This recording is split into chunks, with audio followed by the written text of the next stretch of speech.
Ce bulletin d'information vous est présenté par les Caisses Desjardins de la région de Portneuf qui sont fiers de mettre en valeur les initiatives des gens d'ici.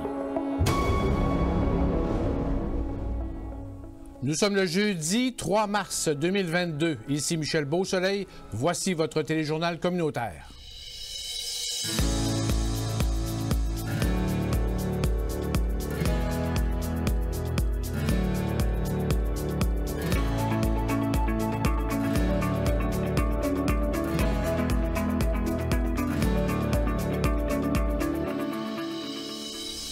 À la veille d'une semaine de relâche scolaire, comment nos enseignants réussissent à atteindre leurs objectifs et comment on entrevoit les prochaines semaines. On reçoit la présidente du syndicat de l'enseignement de Portneuf, Isabelle Paulin.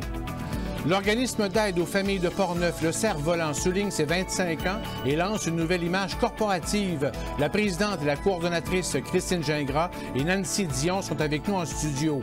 Charles Laviolette s'est intéressé cette semaine à la grotte Le Trou du Diable à Saint-Casimir et au Marais Provencher à Neuville. Et les propriétaires du Tiwi à Saint-Raymond se portent acquéreurs de la chaîne de restaurants chez Ashton. Alors, bonne émission.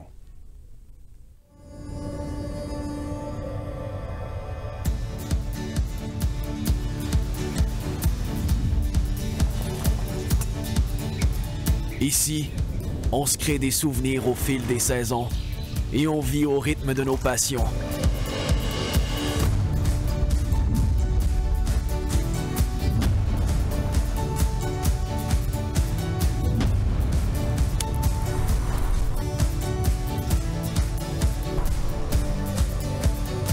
Ici, quand l'aventure nous appelle, on répond.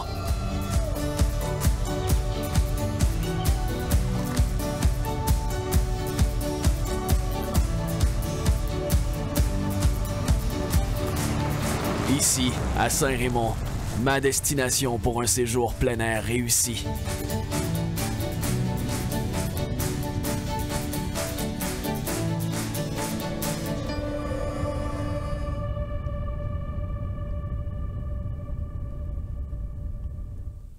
Tout d'abord, Québec fait un pas de plus vers un retour à une certaine normalité.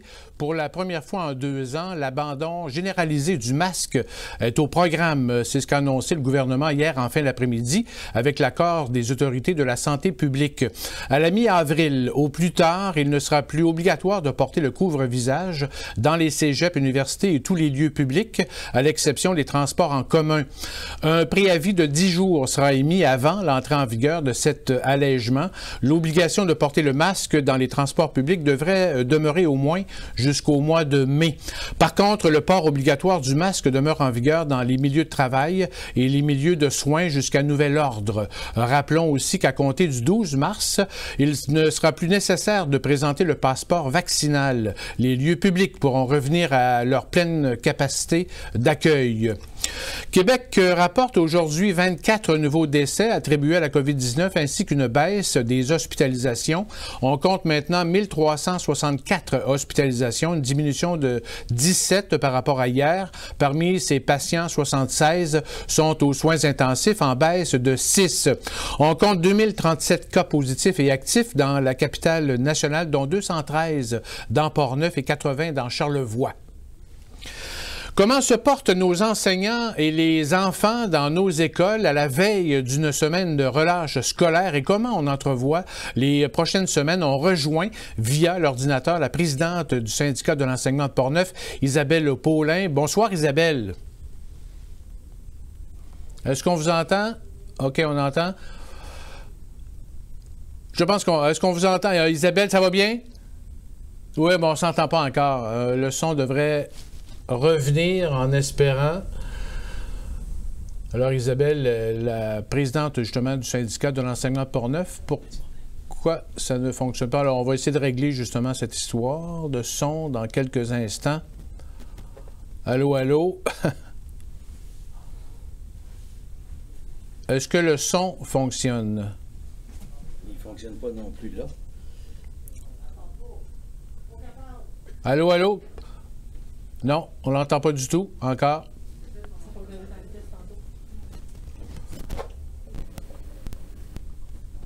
Allô, est-ce que... Non, non plus. Ah! Est-ce que votre micro est à on? Le micro est ouvert? OK. OK. Ça ne sort de nulle part. Non. 1, 2, 1, 2. OK. Continue à parler un peu, Isabelle. Oui, je peux faire plein de choses. Ah, OK, là, ça y est. Wow! La magie. Bon, je vais recommencer au début. Bonsoir, Michel. Bonsoir, Isabelle. Merci d'être là, Isabelle. Isabelle, semaine de relâche bien méritée, on peut penser.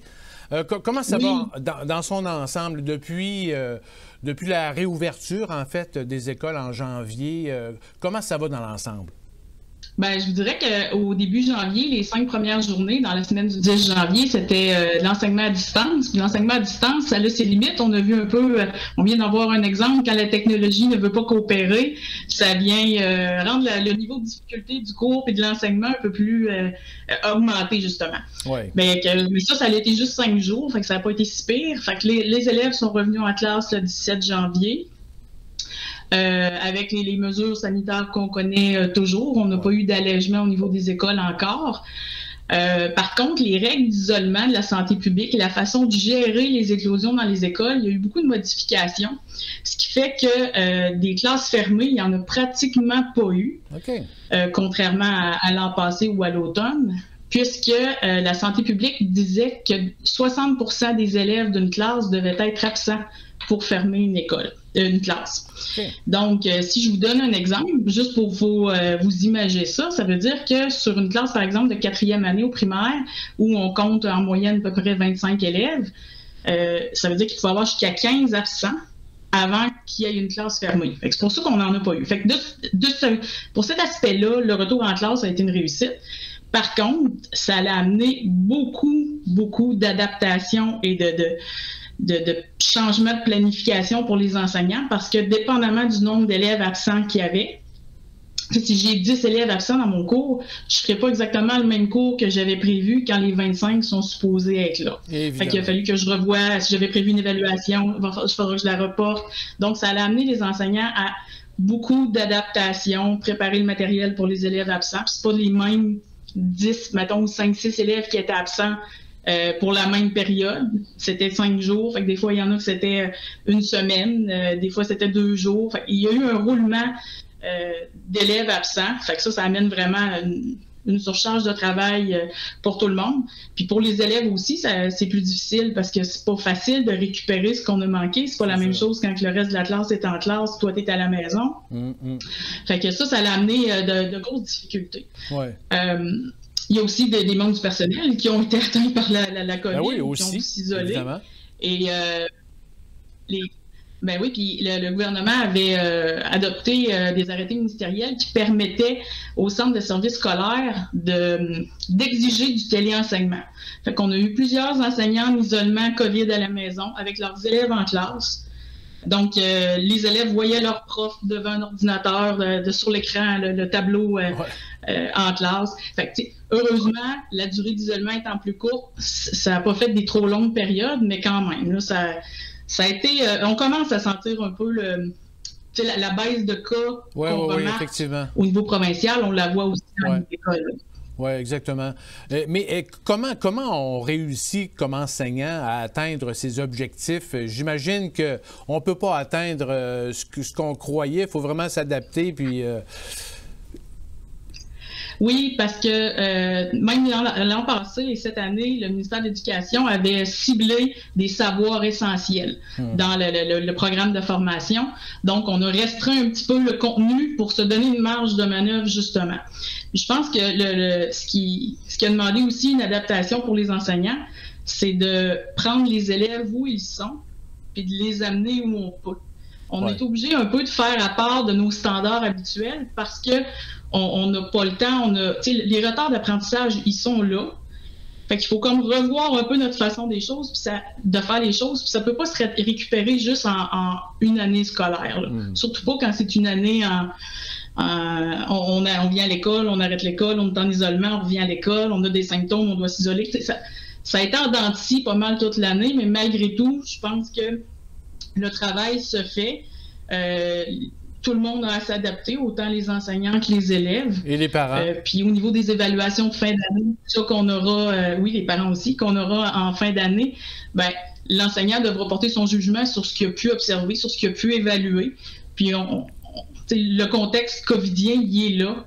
Puis il va laisser des traces encore pour quelques années. Oui, sûrement. Est-ce qu'on a manqué d'enseignants durant les dernières semaines ou de professionnels? Ou comment vous avez réussi à gérer tout ça? Ben, en fait, on se vantait un petit peu dans Portneuf dans les dernières années que la pénurie d'enseignants, la pénurie de personnel nous touchait pas encore beaucoup. Okay. Donc, on était comme on se considérait chanceux, ça allait relativement bien. Avec les isolements COVID, avec des gens qui ont été malades, il y a des gens qui ont été malades pour ne plus venir travailler.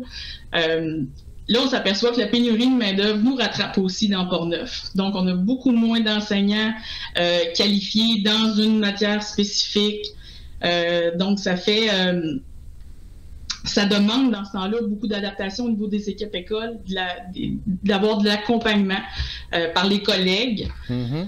Donc, ça commence à apparaître, la pénurie d'enseignants. Vous savez, c'est pas seulement... ça date pas d'hier, ça vient de plusieurs années déjà que ça apparaît, cette pénurie-là. Ouais. Là, on sent que le gouvernement veut attirer des gens en enseignement. Je dis enseignement, mais dans tous les corps d'emploi en éducation actuellement, on est en pénurie. Là. Donc, oui, ben c'est ça. Fait que là, il installe des bourses universitaires, des bourses d'études. Mais au-delà d'attirer des nouveaux enseignants, il faut aussi penser à comment garder en place ceux qui y sont. Et les conditions de travail, d'avoir le temps, d'avoir la possibilité de faire notre métier, c'est-à-dire d'enseigner, de s'occuper de nos élèves, de préparer des activités d'apprentissage, d'évaluation. Donc, tout ça, nous, ce que les profs me disent souvent, c'est « j'aimerais ça avoir le temps d'enseigner puis de faire ça pourquoi j'ai été formé. Ouais. » Et c'est sûr que les 2 dernières années n'ont pas aidé. Ça a juste mis ajouter une goutte à un vase qui était déjà pas mal plein. Fait qu'il y a l'aspect aussi de maintenir en emploi les gens qui y sont. Ouais. Ce qu'on voyait pas beaucoup dans mes premières années, en tout cas, c'était des gens en milieu de carrière ou qui s'approchaient d'une fin de carrière, qui disent « bon, ben là, c'est terminé, je vais essayer d'autres choses. » Puis le marché de l'emploi fait qu'on peut essayer autre chose. C'est sûr. Fait que c'est ces gens-là aussi, il faut qu'on garde parce qu'on a l'expertise. Oui, évidemment. Et au niveau des professionnels, orthopédagogues et tout, est-ce que dans l'ensemble, on réussit à se débrouiller? Je vois passer, c'est pas moi qui les représente, mais je sais qu'on voit passer souvent des affichages de postes. Okay. Ce sont des denrées rares, eux aussi. Les éducateurs spécialisés, même les éducateurs de services de garde. On voit souvent des affichages de postes au centre de services scolaires de Portneuf, comme à peu près partout. C'est un beau milieu où venir travailler, Portneuf. Oui. Parlons un peu des prochaines semaines. Comment on envisage, quels sont les défis, justement, qu'on voit là, se pointer là, au cours des prochaines semaines? Bien, une chose qui est certaine, c'est que si les allègements, par exemple, au niveau du port du masque, au niveau des règles d'isolement, puis qu'il y a moins de cas de COVID, bien, on va retrouver une certaine normalité. Puis ça, je pense que tout le monde, on l'avait pas vu venir, la vague Omicron, puis elle nous a frappé de plein fouet en janvier. Puis ça va nous faire du bien, je pense, à tout le monde dans la société de reprendre une vie normale, mais particulièrement dans les écoles. Le beau temps va arriver aussi, ça va aider aussi à améliorer la qualité de l'air dans nos écoles. On va pouvoir ouvrir les fenêtres sans qu'il fasse moins 20 dans la classe. Ouais. Donc, ça va être de mener tout ce bon monde-là à bon port à la fin de l'année, de voir le maximum de contenu en vue des examens, mais surtout d'amener les élèves à atteindre ce qu'ils sont capables d'atteindre. Mm-hmm. Et peut-être en terminant, comment vous allez vivre votre semaine de relâche? Ah, ben j'espère que Dame Nature sera clémente et qu'on pourra profiter un peu du beau temps, profiter de certaines permissions qu'on a maintenant, de voir des amis, de voir de la famille, donc de prendre le temps, tout le monde, de refaire le plein d'énergie, autant les profs, les parents, les élèves, parce qu'il nous reste encore 4 mois d'école, 3 mois d'école, fait que faut avoir l'énergie pour se rendre jusqu'à la fin de l'année. Oui, on imagine justement que pas mal tout le monde est content de ce... Autant les parents aussi, on imagine que cette semaine-là est importante pour vous autres beaucoup à chaque année. Oui, ça va faire du bien, puis ça permet de recharger nos batteries pour les dernières semaines, là, qui sont assez importantes aussi. Effectivement. Alors, Isabelle Paulin, présidente du syndicat de l'enseignement de Portneuf, merci beaucoup de cet entretien, puis bonne semaine de relâche. Merci, M. Beausoleil. Merci. Après la pause, d'autres nouvelles, et on reçoit la présidente et la coordonnatrice du Cerf-Volant, Mesdames Christine Gingras et Nancy Dion.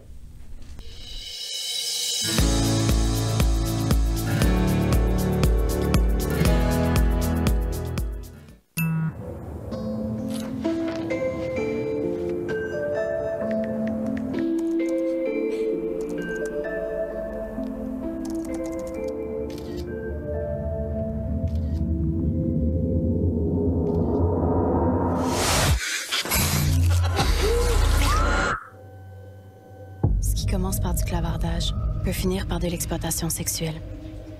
Apprenons à reconnaître les pièges.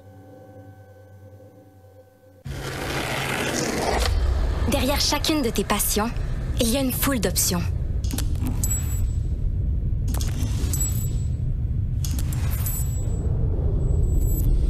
Découvre le métier qui te ressemble. J'ai plusieurs nouvelles à... On a appris ce matin en primeur par nos collègues du Journal de Québec que la chaîne de restaurants chez Ashton est devenue la propriété du couple Émilie Adam et Jean-Christophe Lirette, copropriétaires du casse-croûte Tiwi à Saint-Raymond. Les jeunes entrepreneurs de 32 et 33 ans travaillaient sur cette transaction depuis 3 ans avec le fondateur Ashton Leblond, lit-on dans le texte de Jean-Michel Genois-Gagnon. Le fondateur de chez Ashton, M. Leblond, n'a jamais caché le fait qu'il avait depuis un certain temps l'intention de passer le flambeau. Sa priorité était toutefois de dénicher des gens d'ici pour prendre la relève. Jean-Christophe Lirette est originaire de Saint-Raymond et sa conjointe Émilie Adam de Lac-Sergent. Le couple vit à Québec depuis 1 an. En plus des 23 restaurants chez Ashton à Québec, Lévis et Saint-Georges, le couple est aussi propriétaire de 3 restaurants Harvey's. Ashton Leblond a ouvert la première succursale à l'ancienne Lorette en 1969. Quelques centaines de personnes ont circulé sur le quai de Portneuf samedi dernier pour voir les sculptures et les photos dans les blocs de glace et plusieurs ont bravé les grands vents du fleuve pour assister aux 5 à 7 d'ouverture du Festival de la Banquise. Le Festival de la Banquise se tenait sans les courses du circuit québécois de canoë à glace qui, pour une 2e année, ont été annulées en raison de la pandémie. Par contre, ce temps festif et la visibilité aura permis aux citoyens et aux élus de réaffirmer leur volonté de conserver la tête du quai qui menace d'être démolie l'automne prochain par Transport Canada. Le maire de la ville de Portneuf, Mario Alain, ainsi que les députés fédérales et provinciales Joël Godin et Vincent Caron ont affirmé que les démarches pour que le quai de Portneuf puisse un jour accueillir de petits bateaux de croisière vont bon train. Le ministère fédéral des Transports attend le rapport de l'étude finale du projet de la ville de Portneuf et le gouvernement du Québec accepte de participer au financement de l'étude qui pourrait se chiffrer à plus de 100 000 $. Écoutons le maire de la ville de Portneuf, Mario Alain. On a eu des bonnes nouvelles cette semaine parce qu'on a nos demandes en fonction de la finalité de la présentation de notre projet pour la ville de Portneuf. Notre demande de financement elle a été acceptée. Fait qu'à partir de là, nous, on est rendu au stade de compléter les études pour les présenter au gouvernement fédéral, pour leur expliquer c'est quoi, de quelle façon on voit le projet du quai de Portneuf pour en assurer la pérennité. Jacinthe Morin a été élue conseillère au siège numéro 3 à Sainte-Christine d'Auvergne avec 38 votes de plus que son adversaire suite au scrutin qui se tenait le dimanche dernier 27 février. Jacinthe Morin faisait face à Marc Ouellette, ex-conseiller et candidat à la mairie de Sainte-Christine d'Auvergne aux dernières élections municipales. Jacinthe Morin a obtenu 91 votes comparativement à 53 pour Marc Ouellette sur les 144 bulletins de vote reçus par la directrice générale des élections. Un seul bulletin a été rejeté. La motoneige a fait une victime en fin de semaine dernière à Saint-Léonard de Portneuf. Le jeune Marc-André Paquette, 30 ans, de Rivière-à-Pierre, a perdu la vie après avoir perdu le contrôle de la motoneige dans une courbe et percuté un arbre sur le sentier fédéré 73, près de l'intersection de la route 367 et du chemin Lac-Simon. L'accident est survenu vers 1 h du matin dans la nuit de vendredi à samedi. À Donnacona, le conseil de ville a décidé de modifier la programmation de ses travaux d'infrastructure provenant du programme des taxes sur l'essence qu'elle récolte depuis 2019. L'enveloppe de 500 000 $ sur 5 ans se termine l'an prochain, en 2023.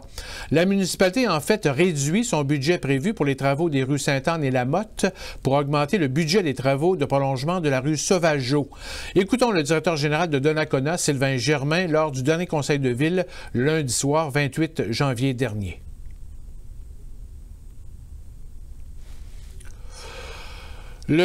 Soulignons que le conseil de ville de Donnacona a tenu un moment de silence en début de séance devant la situation en Ukraine.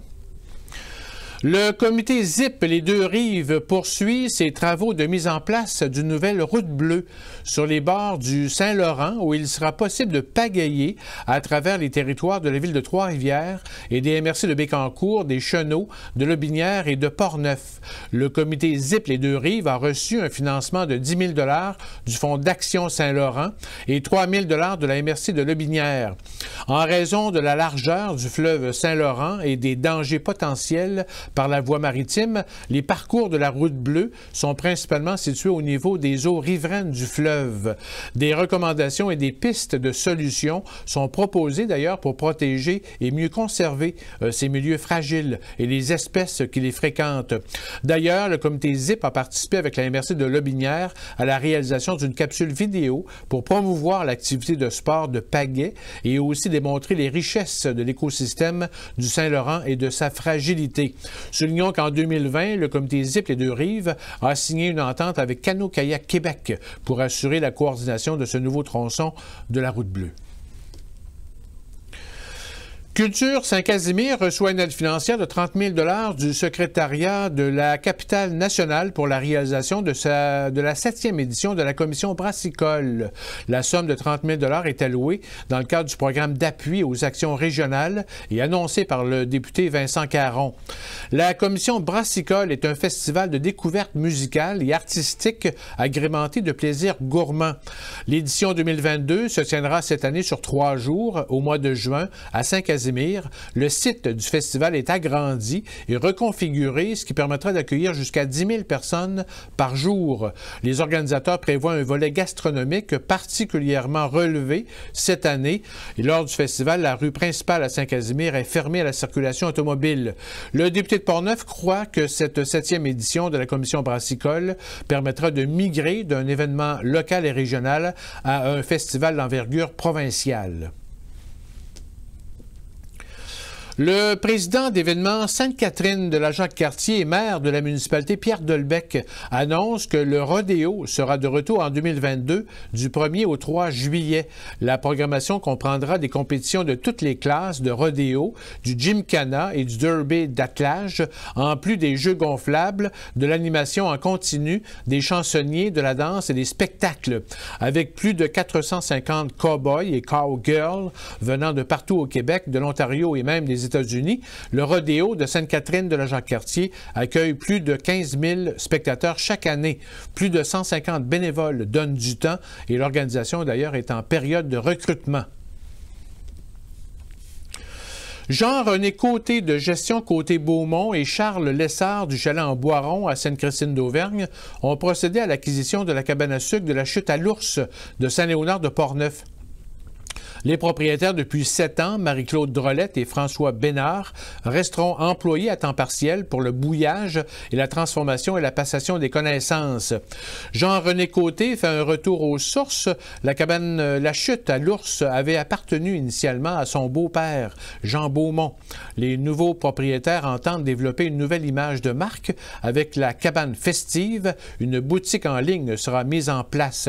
L'érablière compte présentement 11 000 entailles et l'objectif est de doubler la production d'ici les 4 prochaines années. Ce mercredi après-midi à 13h, la ville de Saint-Raymond a procédé à un test d'alerte d'une inondation à partir de la nouvelle application IDside Eco. 874 abonnés ont reçu une notification en quelques secondes et 637 appels téléphoniques ont été envoyés en à peu près 10 minutes. Concernant l'appel téléphonique, le numéro de téléphone qui apparaît sur l'afficheur n'est pas celui de la ville de Saint-Raymond, mais celui du fournisseur IDside Eco. Il est toujours temps de s'inscrire à ce système d'alerte téléphonique. Ce jeudi 3 mars marque le 25e anniversaire du Centre d'entraide et de ressources familiales de Portneuf, le Cerf-Volant. La présidente et la coordonnatrice Christine Gingras et Nancy Dion ont dévoilé ce matin la programmation préliminaire des fêtes du 25e anniversaire, la nouvelle image de marque de l'organisation, en plus de dresser le bilan de l'implication du Cerf-Volant dans sa communauté depuis 25 ans. Étaient présents M. Joël Godin à la conférence de presse, député de Portneuf-Jacques-Cartier, Vincent Caron, député de Portneuf, et Mario Dupont, maire de Pont-Rouge, ainsi que Mme Nancy Charland, vice-présidente de développement social Centraide Québec, Chaudière-Appalaches et Bas-Saint-Laurent. Et pour nous en parler, nous recevons justement la présidente Christine Gingras et Nancy Dion, coordonnatrice. Bonsoir à vous deux, mesdames. Bonsoir. Et il faut dire, Christine aussi, vous êtes la fille de notre président, nous autres, Denis. Exactement. Ah ouais, c'est dans la famille. C'est dans la famille, justement, qu'on donne du temps à des organisations. C'est ça. Et pourquoi, justement, de vous impliquer pour le Cerf-Volant? Est-ce que ça fait un bon bout de temps? J'ai déjà été intervenante au Cerf-Volant pendant quelques années, là, proche 5 ans. Okay. Et puis par la suite, quand j'ai changé là, de milieu de travail, j'ai voulu encore m'impliquer parce que pour moi, c'est une cause qui me tenait à cœur, les familles de Portneuf, les enfants. Donc, à ce moment-là, je me suis impliquée au niveau du CA. Puis par la suite, je suis devenue présidente. Je pense que ça fait quand même 3-4 ans. Je pense que je suis la présidente là, du Cerf-Volant de Portneuf. OK. Nancy, rappelons justement les services que vous offrez. Oui, bien, on a une variété de services qui sont offerts à la population. On a entre autres des services là, qui s'adressent aux parents. On a un beau service, le coup de pouce maman d'aide bénévole au domicile des parents qui ont des nouveaux bébés. On a des rencontres, des ateliers pour les parents qui ça leur permet de partager, de créer de l'entraide entre eux. On a également des droits d'accès, donc des visites supervisées, des échanges de garde pour les familles qui doivent venir rencontrer leur enfant sur place là, suite à une ordonnance de la Cour. Oui. On a également des cuisines collectives pour les familles à faible revenu. On offre du suivi individuel, on a du suivi aussi en coparentalité pour les parents qui ont besoin d'un petit soutien au niveau de leur rôle parental. Sinon, on a une panoplie aussi d'ateliers parents-enfants qui sont offerts là, de façon régulière, qui permet aux parents de passer un beau moment avec leur enfant, puis également là, à l'enfant de socialiser là, avec d'autres enfants du même âge. Mm-hmm. Puis durant l'année, on a des activités aussi là, qui sont offertes de façon sporadique, des activités spéciales, on a des fêtes familiales, on offre des ateliers d'information, conférences publiques, donc tout ça vient s'ajouter à l'offre de services. Là, et vous offrez ces services-là dans l'ensemble, pour l'ensemble de Portneuf? Oui, tout à fait. Nous, en fait, on a une vocation régionale, donc on se déplace un petit peu partout dans les municipalités pour offrir les différents services. Là, tout à fait. Vous profitez des 25 ans d'histoire, en fait, du Cerf-Volant pour changer d'image corporative. Parlez-nous un peu de ce changement-là. C'est important pour vous, justement, de donner un nouveau souffle, si on veut? Comment vous voyez ça? Oui, bien c'est sûr que, tu sais, dans 25 ans, la mode change un petit peu au niveau des logos. Donc, on voulait rafraîchir l'image du Cerf-Volant. On a eu quelqu'un qui a travaillé avec nous dans le programme, là, qui était Luc Samana, on a engagé là, pour vraiment revoir là, tout peut-être Nancy pourrait mieux l'expliquer, la venue de Luc Samana dans... Oui, bien en fait, avec la pandémie, tout ça, on a été à plusieurs niveaux. En fait, les familles ont été touchées comme à peu près toute la population. Puis, ça a créé différents besoins et tout ça. Puis, on a vu l'importance de pouvoir se structurer, de pouvoir revoir nos priorités pour les prochaines années, pour revoir notre alignement. Puis, c'est à partir de ce moment-là qu'on a fait une planification stratégique et on a été, qui a été adoptée en décembre dernier par le conseil d'administration. Et on a été accompagné par M. Luc Samama, qui est un consultant là, au niveau des planifications et tout ça. Okay. Et c'est dégagé, entre autres de ça, le besoin de revoir nos outils de communication population, de plus uniformiser aussi là, les différents outils qu'on avait. Puis c'est sûr que notre logo a bien servi pendant 25 ans, mais je pense qu'il y avait besoin un petit vent de fraîcheur puis une petite jeunesse là, pour nous ressembler plus là, pour les prochaines 25 prochaines années. En espérant, bien entendu. De toute façon, les besoins sont toujours en augmentant. On l'a vu par vos statistiques, justement. Là, vous étiez 3 employés au point de départ en 97. Vous êtes 10 employés aujourd'hui. Oui, 10 employés Et maintenant. le nombre aussi de services. Est-ce que vous avez ces statistiques, justement? Oui, exactement. Si on regarde en 97, le nombre de parents-enfants qui ont été rejoints, on parle de 39 et 49. En 2021, c'est 426 parents qui ont été rejoints et 278 enfants. Ensuite, pour les présences aux activités, en 97, c'était 486 et maintenant, en 2021, 3705. Donc, c'est une très grosse augmentation qu'on a vécue au travers les 25 dernières années. Est-ce que ce sont les besoins qui augmentent ou vous êtes davantage connus ou comment on analyse ça? Bien, je dirais qu'il y a un peu tout ça, en fait. C'est sûr que les besoins sont allés en augmentant, je pense, au fil des années. Puis nous, on a su s'adapter aussi en fonction des besoins du milieu, de ce qui était vu au niveau des partenaires aussi, de tenter d'établir des ateliers ou des services qui correspondent à ce que les familles souhaitent. Donc, ça le fait en sorte aussi que les familles ont participé, ont été au rendez-vous pour ces services-là et qui a fait augmenter aussi là, la participation, la fréquence des familles là, à nos services. OK. Et est-ce que ce sont davantage de familles monoparentales?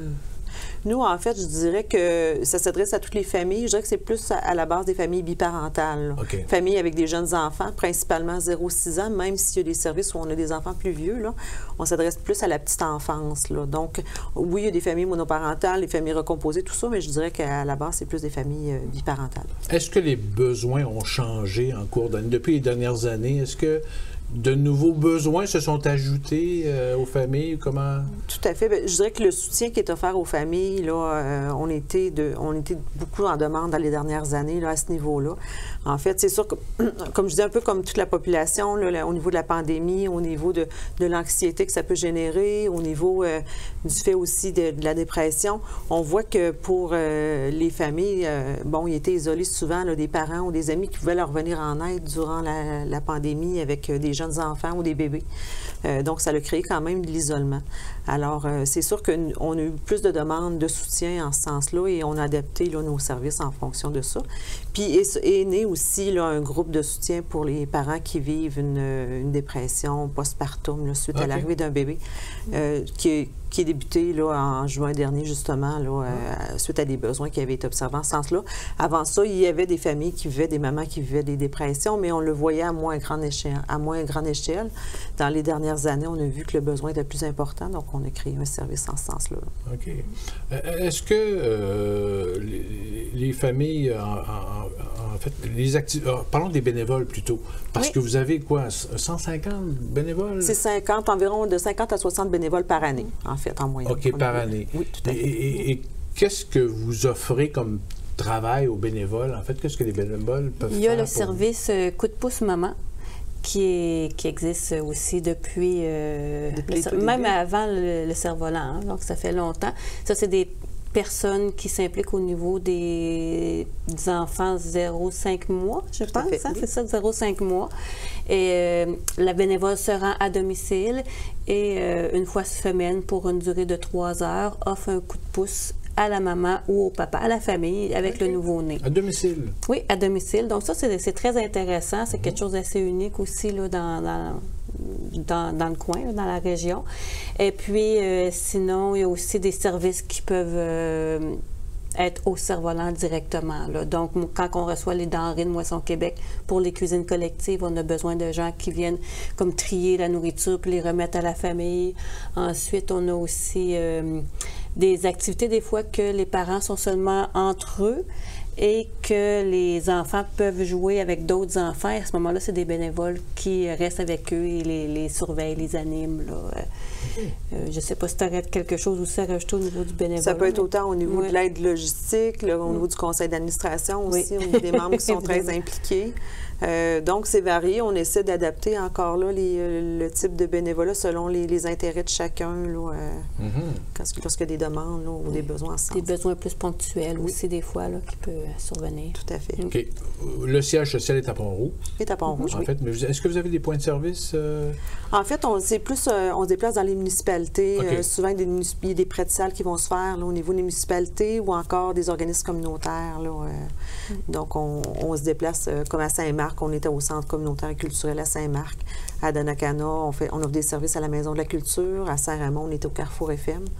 Donc, on se déplace un petit peu partout là, de cette façon-là.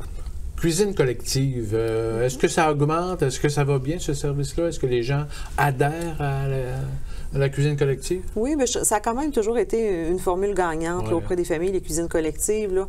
Il n'y a pas seulement le fait de dire que les familles cuisinent pour leur famille, mais il y a beaucoup tout l'esprit là, amical, l'esprit de passer un beau moment là, ensemble pendant une journée. C'est un peu l'esprit de famille qu'on retrouvait dans le temps, là, les gens qui papotaient ensemble, qui se réunissaient. Ben, c'est des grandes familles. Oui, tout à fait. Fait que je pense que c'est un peu le même principe pour les cuisines collectives. Là. Et qui peut justement s'offrir ce service-là ou qui peut utiliser les cuisines? Bien, les cuisines collectives, c'est sûr qu'il faut quand même... Il y a un plus grand critère, parce que c'est sûr ça s'adresse peut-être plus à des familles qui ont davantage de besoins financièrement, parce que c'est sûr que c'est un service qui... Tu sais, ça revient vraiment à faible coût, là. Donc, à ce moment-là, ils peuvent rapporter des portions. Je pense que c'est 2 $. Ça revient à comme 2 $ la portion de nourriture qu'ils rapportent à la maison. Donc, c'est vraiment pas dispendieux. Par personne? Par personne, oui. OK. Ouais. Fait que c'est vraiment là, un beau service qui est offert. Sinon, pour les autres services, par contre, c'est sûr qu'on est... C'est pour monsieur et madame tout le monde. On n'est pas un organisme là, qui vise seulement, exemple, les gens à faible revenu. Et on voit aussi, là, quand on regarde les statistiques et les gens qui viennent au cerf-volant, c'est vraiment pour toutes les sortes de familles là, de Portneuf. Donc, soit justement, tantôt on parlait monoparental ou qui est encore recomposer, c'est vraiment pour toutes les sortes de familles. Puis on a des mamans en congé de maternité aussi, donc des fois ça leur donne l'occasion de venir se créer un réseau d'amis ou de venir discuter de leur réalité. C'est toujours plaisant pour les parents de se trouver avec d'autres parents qui vivent la même réalité là, avec des enfants du même âge. Là, donc c'est beaucoup le but de l'organisme. Parlons de vos projets d'avenir. Est-ce que j'imagine que ça mijote toujours dans votre tête? Quel projet vous souhaiteriez réaliser, mettons, en 2023? En 2023, c'est sûr qu'en tout cas, on a un petit peu là, le souhait de pouvoir éventuellement développer un service de répit à petite échelle, mais de pouvoir offrir là, à certains moments durant la semaine une halte garderie, en fait, où les parents, pour un rendez-vous, pour... un besoin de repos, pourraient venir là, porter leur enfant pour une demi-journée. Là, dans vos installations? Dans nos installations. Bien, à Pont-Rouge, en tout cas, c'est toujours en évaluation, ça aussi, là, mais dans un premier temps, possiblement que ça serait à Pont-Rouge. Là, oui, tout à fait. Est-ce qu'il y a d'autres projets? Est-ce qu'on peut penser, je ne sais pas, à un jardin communautaire? Si on fait de la cuisine, est-ce qu'on peut faire pousser nos légumes pour pouvoir cuisiner ou je sais pas? On a déjà eu des gens qui nous ont donné justement, là, qui ont eux leur propre jardin communautaire là, à Pont-Rouge justement, puis qui nous ont donné des denrées dans ce sens-là. Là. Donc, on pourrait peut-être voir un jour, on ne sait pas. Tout à fait. On en reçoit aussi, on voit à Moisson Québec en fait à chaque mois c'est un de nos grands partenaires pour nos cuisines collectives. Puis, c'est ça, on a aussi des agriculteurs qui nous donnent là, à l'occasion là, des denrées. Puis ça, on voit aussi la démarche en sécurité alimentaire, là, recueil des denrées, on en reçoit nous aussi là, via cette... Avez-vous l'impression que vous répondez pas mal aux besoins là, des familles de Portneuf? Mais on a plusieurs collaborateurs aussi qui nous démontrent qu'on est à l'écoute des besoins. Exemple, juste les intervenants du CLSC, par exemple, ou des autres organismes communautaires. On se parle entre nous, on est différents acteurs du milieu. Puis, avec eux, on peut percevoir là, que oui, on répond aux besoins des familles. Puis que je pense que c'est eux aussi qui vont pouvoir nous montrer si on a d'autres besoins à répondre. Là, Tout à fait. C'est sûr que je pense qu'on a toujours le défi de vouloir répondre à plus de demandes. Ça reste c'est toujours un défi puis un souhait. Là. C'est pas les projets qui manquent, là, mais je pense que quand même, on offre une belle diversité, du moins, là, qui permet de rejoindre différents besoins au niveau des familles. Qu'est-ce que vous auriez besoin? Plus d'argent, plus de bénévoles? Ou comment on pourrait faire pour vous aider davantage à réaliser votre mission? Bien, je voudrais que c'est sûr que l'aspect financier est toujours un enjeu pour un organisme comme le nôtre. Là. Donc, c'est certain que c'est notre défi depuis toujours, là, de pouvoir avoir une meilleure reconnaissance là, financière au niveau, comme tout organisme communautaire aussi. Oui, bien, c'est une demande un peu partout au Québec. Là, on attend le budget là, pour voir si... On va souhaiter être les chanceux de cette réflexion-là. Parce que là, actuellement, vous vivez avec quoi? Vous avez c'est le CIUS? Est-ce que... Nous, en fait, on est financé du ministère de la Famille, financement à la mission. On a aussi d'autres bailleurs de fonds là, importants, là, Santé Canada. On a aussi Centraide Québec, Chaudière-Appalaches et Bas-Saint-Laurent. Vous avez un beau témoignage, d'ailleurs, de Mme Charland. Plein d'amour ce matin. Oui, tout à fait. Fait qu'on a quand même là, des bons partenaires financiers qui sont là depuis quand même un bon nombre d'années. Donc, malgré tout, là, on est quand même favorisé, mais c'est certain que ça reste toujours un enjeu. Là, Bien entendu. Je pense que j'ajouterais peut-être aussi, si vous permettez, je pense que c'est la visibilité aussi, tu sais, qu'on a toujours besoin parce ça fait 25 ans qu'on existe, puis encore, on rencontre des gens qui connaissent pas nos services. Puis c'est la réalité de plusieurs organismes communautaires. C'est pas seulement qu'au Cerf-Volant qu'on vit ça.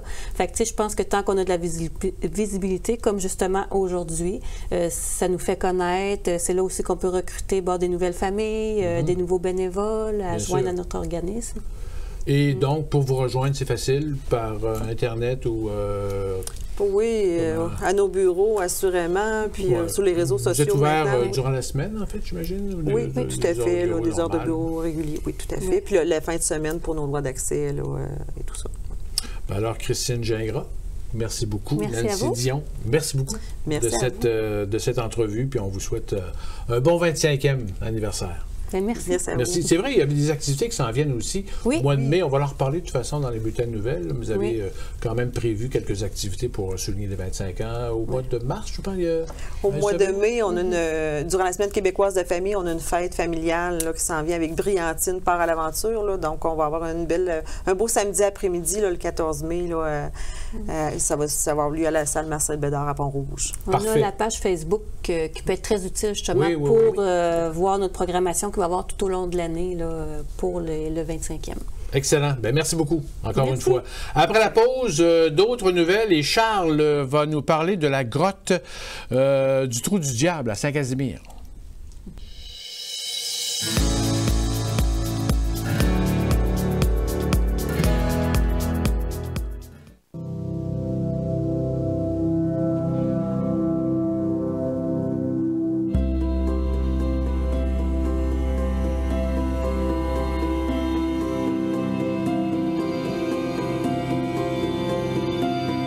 Si tu es capable de te mettre à la place des autres, c'est que tu as tout ce qu'il faut pour un jour travailler en santé et en services sociaux.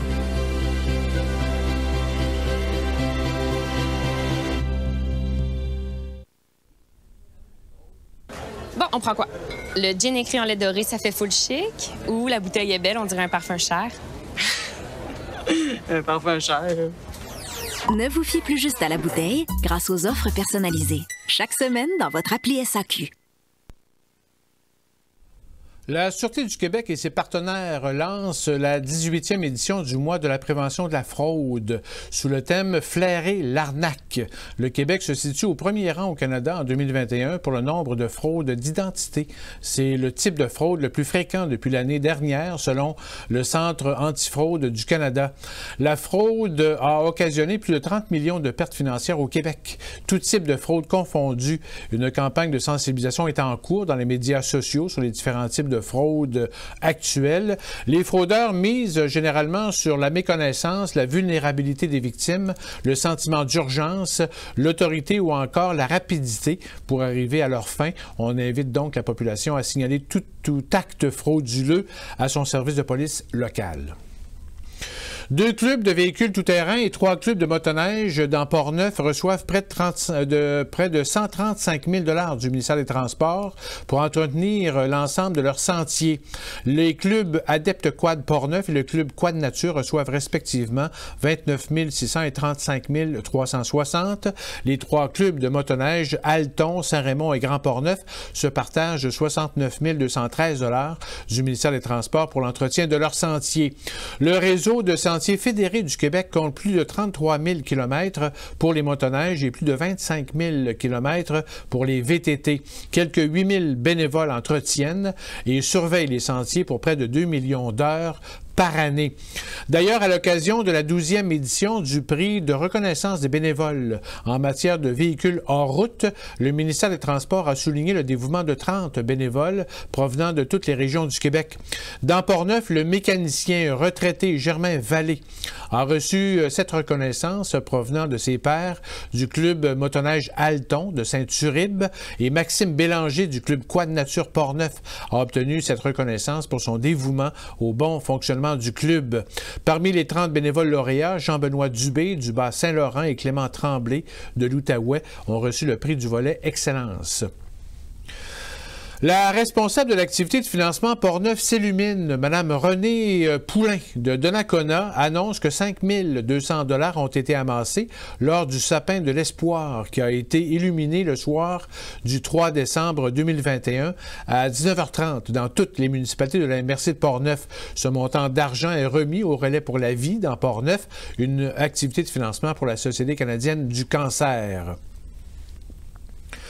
À l'occasion de la semaine de relâche scolaire qui débute en fait ce vendredi demain, la plupart des municipalités offrira toutes sortes d'activités pour la famille. À Pont-Rouge, on retrouve dans la programmation des défis, un jeu d'évasion, une soirée cinéma, du bingo et plusieurs activités extérieures, dont l'expérience Dansereau en lumière. C'est un parcours en forêt d'environ 2 km au centre de plein air Dansereau. La population est invitée au lancement du parcours ce vendredi soir 4 mars entre 18h30 et 21h. L'accès au site est gratuit et les participants sont invités à utiliser le stationnement arrière de la place Saint-Louis et de se rendre à pied au centre de plein air Dansereau. Du côté de Saint-Raymond, en plus de l'horaire régulier, la station de ski sera en opération tous les jours de la relâche de 10h à 16h, de même que la patinoire et le rond de glace extérieur et sans compter les activités libres à l'aréna. Un service de lecture est aussi prévu les lundis, mercredis, jeudis et samedis à l'école secondaire Louis Jobin. De son côté, l'unité de loisirs et de sport de la capitale nationale réitère son invitation à participer au défi Château de neige qui est en cours depuis le 10 janvier. L'édition 2022 qui se déroule jusqu'au 14 mars a enregistré jusqu'à maintenant 1712 créations. On vise l'objectif de 5000. Pour participer, il suffit de construire un château de neige à l'endroit de son choix, de l'immortaliser en photo et de la partager en l'inscrivant dans une ou l'autre des 4 catégories sur le site web du défi de châteaudeneige.ca. Des prix seront attribués au hasard parmi les châteaux inscrits entre le 10 janvier et le 14 mars. Plus de 4300 châteaux de neige ont été construits au Québec en 2021. L'équipe du Théâtre des Grands Bois à Saint-Casimir dévoile sa programmation de spectacle musical du mois de mars à mai. La chanteuse Marie Claudel sera sur scène le vendredi 11 mars. Le trio jazz Misc suivra le lendemain soir 12 mars. Et le groupe Commande de bord offrira une prestation le vendredi 25 mars à compter de 20h. Le duo Zouz et Fudge sera au rendez-vous le jeudi soir 21 avril, suivi le lendemain soir 22 du chanteur Petit Béliveau. Et finalement, le dimanche 29 mai, le chanteur Patrick Watson prendra la scène du Théâtre des Grands Bois de Saint-Casimir. Les détails sont disponibles sur la page Facebook, Facebook du Théâtre des Grands Bois ou sur son site Internet. Dimanche dernier, à Saint-Ubalde, quelques 25 citoyens et autant de nouveaux arrivants se sont réunis au service des loisirs de Saint-Ubalde, accompagnés de l'équipe en immigration d'Accès Travail Portneuf. Les Ubaldois ont initié les personnes immigrantes au rudiment du patin à glace. Les Québécois, Mexicains, Malgaches, Guatémaltèques, Tunisiens et Français ont répondu à l'appel. Si le patinage était l'idée de départ de la journée, l'initiative vise à favoriser le rapprochement des habitants et des nouveaux arrivants de la place qui se croisent peut-être uniquement à l'épicerie. Le député de Portneuf, Jacques Cartier, ministre du cabinet fantôme responsable des langues officielles, Joël Godin, estime que la nouvelle mouture de la loi sur les langues officielles ne donne pas de réels outils pour protéger la langue française qui est en déclin au Québec. Ça fait 6 ans que les conservateurs demandent une modernisation de la loi sur les langues officielles, rappelle-t-il. Selon le député, la loi a comme objectif de protéger les 2 langues officielles, mais la réalité est que seul le français est fragilisé. M. Godin indique qu'il faut prendre des mesures pour stopper son déclin et la faiblesse première du projet de loi est que la loi ne possède pas d'obligation de résultat. Petit mot aussi pour dire que le député de Portneuf, Vincent Caron, a remis cette semaine un chèque de 2000 $ à CJSR qui vont servir à changer le couvre-plancher du studio. Et on retrouve Charles qui, cette semaine, justement, s'est intéressé à la grotte Le Trou du Diable à Saint-Casimir en hiver. Écoutons son reportage.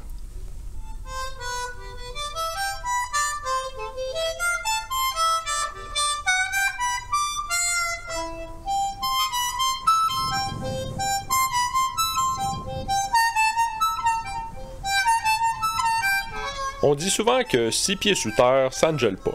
En réalité, c'est pas toujours vrai. Long de près d'1 kilomètre et profond de plusieurs mètres à certains endroits, la grotte Le Trou du Diable de Saint-Casimir ne gèle jamais complètement.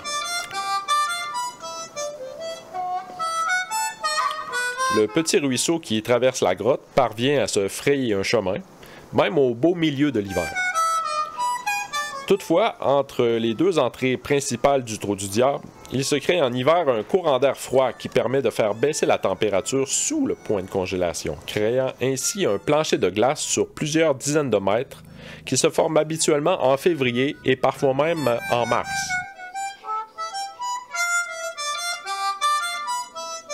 C'est ce qui s'est passé cet hiver. Étant donné les températures relativement froides des 2 derniers mois, le début de la grotte est actuellement praticable. Le Trou du Diable est bien différent en hiver de ce qu'il peut être en été. Pendant la saison estivale, la grotte est assez achalandée. Ce sont des milliers de visiteurs qui descendent dans cette cavité âgée d'environ 10 000 ans.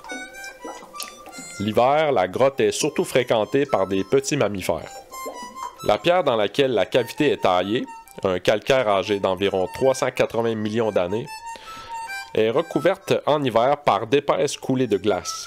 D'imposants stalactites se forment à partir du plafond qui dégouttent sur le sol, créant de magnifiques stalagmites aux formes variées. L'atmosphère est calme et étrange. Avant de s'aventurer sous terre, il faut au préalable s'équiper d'un casque et d'une lampe. Aussi, la spéléologie n'étant pas un sport pour solitaire, et même si le Trou du Diable est réputé pour sa stabilité, il est conseillé de toujours être accompagné par au moins une autre personne.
Charles, est-ce qu'on peut vraiment visiter la grotte durant l'hiver ou est-ce que c'est ouvert au public? Je veux dire, il y a vraiment une tradition au Trou du Diable de visiter. Ça fait des décennies que les gens de Saint-Casimir, de Saint-Alban, des environs, y vont pour visiter, pour voir la grotte. Donc, je veux dire, ça reste que c'est un terrain privé qui appartient à la Société québécoise de spéléologie. Ah, OK. Oui. Okay. Mais donc, c'est le Parc naturel régional de Portneuf qui gère tout ça, qui offre des visites en été, mais en hiver, il n'y a pas vraiment de visite d'offerte. Donc, les gens, souvent, ils vont par eux-mêmes. C'est important, comme je mentionne dans le reportage, là, quand on visite. C'est pas une grotte qui est énorme. Ça a 1 kilomètre de galerie en tout. Mais ça reste que c'est la plus grande grotte visitable au Québec. Oui, exactement. Mais l'hiver, c'est beaucoup plus court. Là. Ça fait quelques dizaines de mètres qu'on peut visiter entre les deux entrées. Fait que, écoute, on s'enfonce pas dans la grotte très profondément. C'est pas tellement risqué, mais il faut avoir un casque, une lampe avec des batteries, idéalement, plus de batteries que nécessaire, et puis un coéquipier. OK. On descend à peu près... à quel niveau, mettons? Là, dans ces images-là, je devais avoir environ 2-3 mètres de pierre au-dessus de la tête. Au maximum, là, l'été, là, on va aller à des endroits qui ont 7-8 mètres de pierre au-dessus de la tête. On imagine que la température change quand même. Plus on descend normalement, plus c'est chaud, la terre? Oui, ça, là, on ne descend pas assez creux. Okay. C'est une bonne question, mais c'est vrai que quand on descend vraiment creux, on parle en kilomètres, là, oui, c'est vrai qu'à un moment donné, la température commence à augmenter parce qu'on s'approche du manteau là, terrestre, donc du magma. Mais là, sous terre, de même, la température se stabilise environ entre 4 et 10 degrés Celsius là, environ. Fait que la plus grande partie de la grotte gèle pas, comme je mentionnais. Okay. Juste seulement, c'est le courant d'air entre les deux entrées. Il y a 2 gros trous qui font que ça peut geler. L'air, en fait, devient glacial plus. C'est ça. Puis c'est long. Hein? Si vous allez là à la fin du mois de décembre, je veux dire, il y a de la neige partout, il y a de la glace partout, mais sous terre, le Trou du Diable, même le bout qui gèle des fois, il n'est jamais gelé en décembre. Okay. Ça va en février, des fois en mars. Est-ce qu'il y a des animaux qui se retrouvent là? Oui. Oui, c'est ça. J'ai vu des pistes de petits mammifères. Là. Je pense que j'ai vu des pistes de renards, entre autres. Okay. Mais j'ai travaillé là pendant plusieurs années. J'étais guide à la grotte, puis on a vu, il y avait... Est-ce que des ours... J'ai déjà vu une trace d'ours, oui. OK, qui pourrait hiberner. Là. Oui. Ah, non, pas que... Non, il était de passage. C'était un ours qui est passé. C'était pas un gros ours. La trace était peut-être largement. Puis c'est les antérieurs que j'ai... Puis mais les ours vont préférer des endroits plus secs pour hiverner. Okay. Ça, c'est très humide, la grotte. Mais par contre, il peut y avoir... J'ai déjà trouvé un nid de porc-épic. Puis en 2021, on a trouvé un nid c'était des martres d'Amérique. Puis ils avaient fait un nid, puis au printemps, l'eau a monté assez rapidement. Probablement, ils sont fait noyer. Donc les 2 cadavres de martres étaient là. OK, donc, donc, oui, il y a des petits animaux qui fréquentent la grotte. Ouais. Et peut-être en parlant, en terminant, tu es allé aussi au Marais Provencher, à Neuville. Oui. Tu es allé visiter c'est ça. Cette semaine, Oui, cette semaine. Puis j'ai une belle journée ensoleillée. C'était mardi ou mercredi que j'étais allé. Puis donc, j'ai pris des images. Hein, puis il y a une belle piste de ski de fond.